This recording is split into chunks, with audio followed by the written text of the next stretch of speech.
Hi అండి, ఈ వీడియోలో క్షీరాన్నాన్ని తయారు చేసే విధానం చూపిస్తాను. దేవీ నవరాత్రుల్లో అమ్మవారికి ఇది 8వ రోజు నైవేద్యంగా పెడతారు. ఆల్రెడీ ముందు 7 రోజుల నైవేద్యాలు మన ఛానల్లో అప్లోడ్ చేశానండి.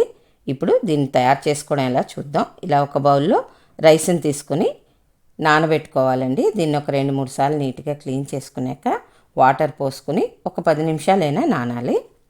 ఈ 10 నిమిషాల్లోపు స్టవ్ మీద ఇలా గిన్నె కానీ కుక్కర్ కానీ పెట్టుకొని అందులో 1:30 వరకు వాటర్ పోసుకోండి. దీంతోపాటు కాచి చల్లార్చిన పాలని ఒక 3 కప్పులు వేసుకోండి.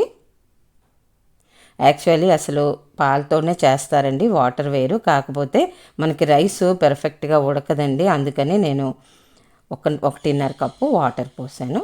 ఇలా పాలు ఒక పొంగు వచ్చాక ఇందులో బియ్యం వేసేసుకోండి. వేసుకొని చక్కగా మీడియం ఫ్లేమ్లో వండుకోవాలి. ఇలా కలిపేసుకోండి. ఫ్లేమ్ మీడియంలో పెట్టుకొని ఇది ఉడికేలోపు మనం పక్క స్టవ్ మీద బెల్లాన్ని కరిగించుకుందాం. ఇది 3/4 కప్పు బెల్లం వేసానండి. రైస్ తీసుకునే కప్పుతో 3/4 వేసుకుంటే చాలు. అలాగే కొంచెం ఇది మునిగే వరకు వాటర్ పోసుకొని కరిగించుకోండి.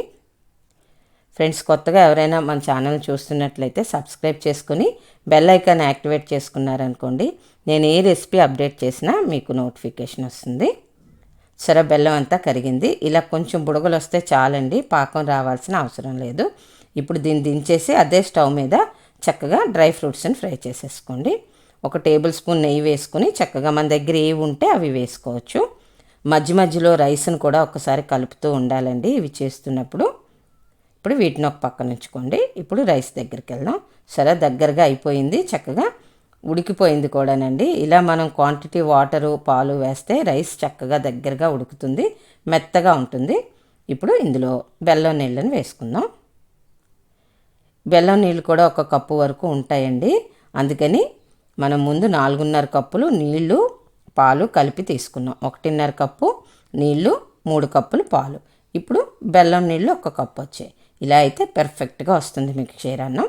చక్కగా సిమ్లో ఉంచుకొని 1 నిమిషం పాటు కలుపుకోండి, ఎందుకంటే మనం వేసిన బెల్లం నీళ్ళు అబ్జర్వ్ చేయాలి కదండి. ఇప్పుడు స్టవ్ బంద్ చేసేసి డ్రై ఫ్రూట్స్, యాలక పొడి వేసుకొని చక్కగా కలిపేసుకోండి. ఫ్రెండ్స్, మీకు నేను చేసే విధానం నచ్చినట్లయితే లైక్ చేయండి, అలాగే మీ ఫ్రెండ్స్కి రిలేటివ్స్కి షేర్ చేయండి.